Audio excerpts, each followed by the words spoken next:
E começando o primeiro vídeo de quarentena, aliás, quero avisar a todos que a partir de hoje, desse primeiro vídeo, os livros que eu for indicar serão livros para a gente poder passar isso juntos, que eu acredito que vão amenizar o período trancafiados dentro de casa. Literatura liberta, não esqueçam disso. Então, pro primeiro livro dessa nossa quarentena, eu achei super potente a gente falar de uma história sobre governos corruptos, sistemas totalitários, fome e, sobretudo, a luta pela sobrevivência. Por indicação da nossa amiga Steph, o livro de hoje é Meio Sol Amarelo, da escritora maravilhosa nigeriana Chimamanda Ngozi Adichie. E para começar, primeiramente, muito obrigado a este homem lindo que está atrás da câmera, que foi quem me deu o livro de aniversário no ano passado. Para minha vergonha, eu não tinha nenhum conhecimento sobre literatura fora do eixo europeu-América, né? Principalmente focando no Brasil e um pouco nos Estados Unidos. Então foi a partir desse presente do Eloy que eu comecei a descobrir um mundo completamente novo e a porta de entrada foi essa mulher incrível. Não sei se todo mundo conhece ela, mas muitos devem ter visto algumas palestras como O Perigo da História Única. Ela tem alguns livrinhos pequenos que fala sobre como educar os filhos no feminismo. Ela acabou se tornando uma das maiores representantes rapidamente da literatura africana e ela tem bons motivos para isso. Para começar, então, vamos só falar um pouquinho bem rápido de quem é Chimamanda. Chimamanda, nascida em 1977 na Nigéria, ela é descendente de algumas pessoas que lutaram na guerra da Nigéria, Biafra, que eu vou contar um pouquinho adiante o que foi essa guerra. E é a partir dessas histórias que ela vai escutando e através da questão dela ser uma escritora negra nos Estados Unidos, porque ela vai morar lá, vai estudar, vai fazer faculdade, ela começa a ter as referências ao racismo estrutural e também ao o que ela vai comentar que é o perigo da história única. A humanidade tem, sim, por base contar a história apenas ao lado dos vencedores e nunca ao lado daqueles que foram vencidos. Então a gente sempre vai ter uma história totalmente parcial. Para começar, o Meio Sol Amarelo talvez tenha sido o mais aclamado livro dela, que ganhou uma porção de prêmios literários no mundo. Então ela trabalha muito essa questão do colonizador, do colonizado. A história ela é dividida em 4 partes, vão abranger um período de quase 10 anos, do início dos anos 60 ao final dos anos 60. Vai contar através da visão de 3 personagens que vão ficar intercalando, cada capítulo é a visão de um personagem.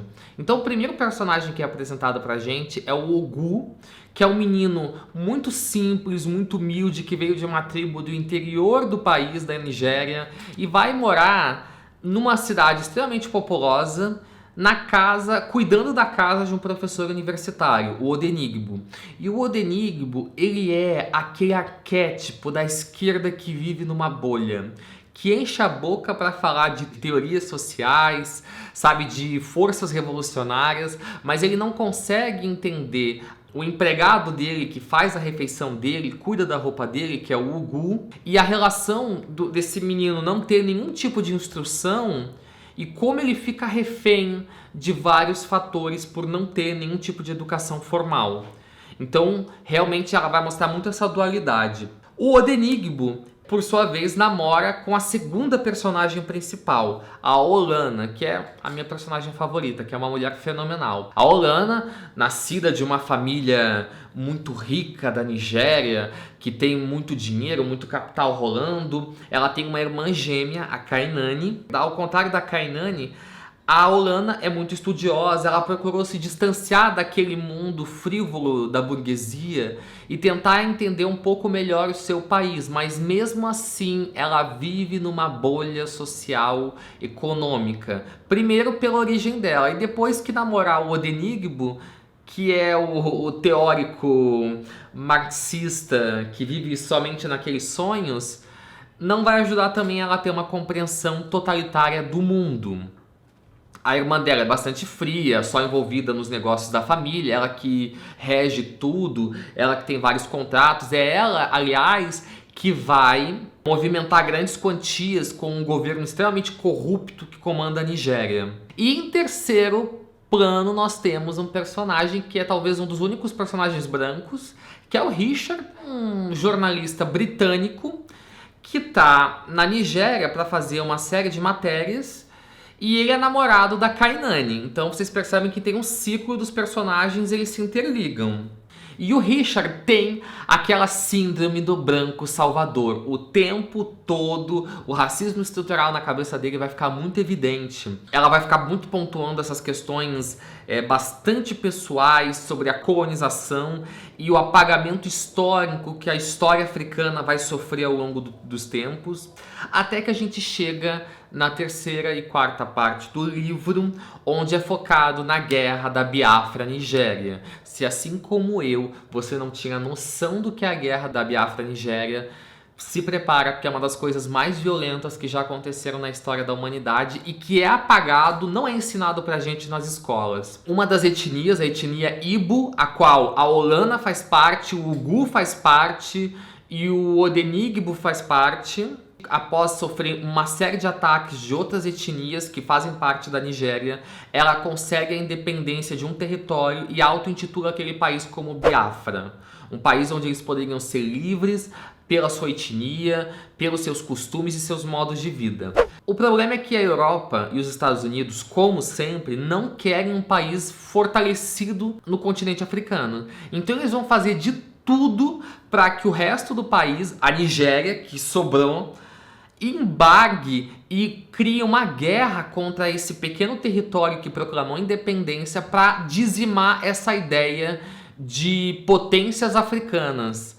E aí vai começar uma das guerras mais sangrentas, mais violentas da humanidade, onde o lado nigeriano vai criar um bloqueio de alimentos e ajuda médica, de medicamentos, que não vai chegar até a Biafra, onde as pessoas vão estar morrendo às milhares por conta de peste, por conta de sede e, sobretudo, por conta de fome. Então a gente vai acompanhar Ugu, Odenigbo e Olana passando fome. Eles vão levar a filha deles junto, tentando fugir daqueles horrores. Então vai virar realmente quase como se fosse uma visão apocalíptica.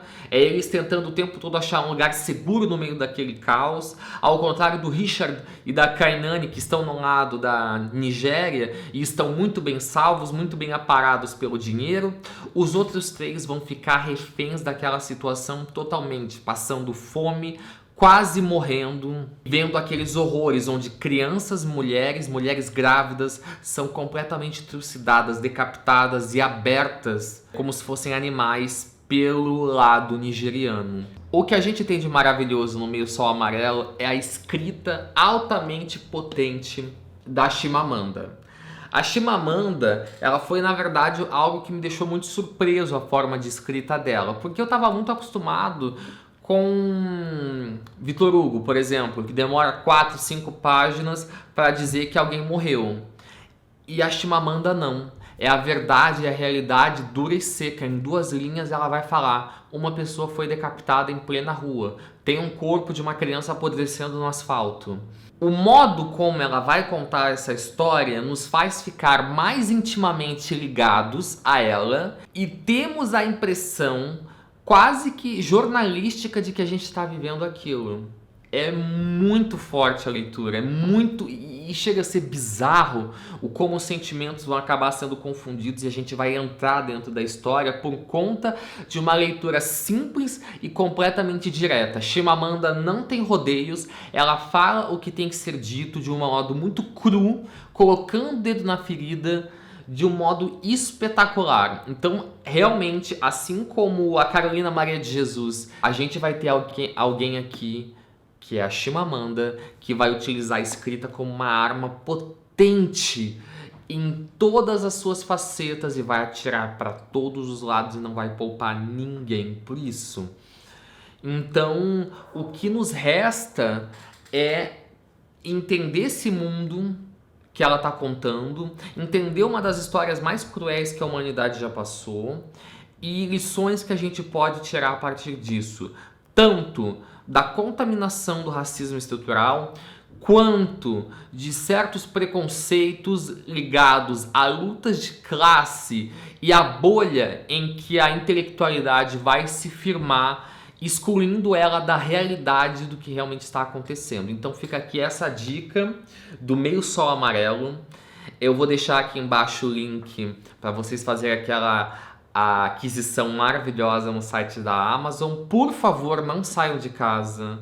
Leiam, que só a leitura pode fazer algo de bom nesse momento. É ela que é a nossa voz potente. Acompanhem o meu Instagram, eu tô postando diariamente todas as editoras no Brasil que estão liberando material gratuito. Então a gente tem várias editoras que estão abrindo.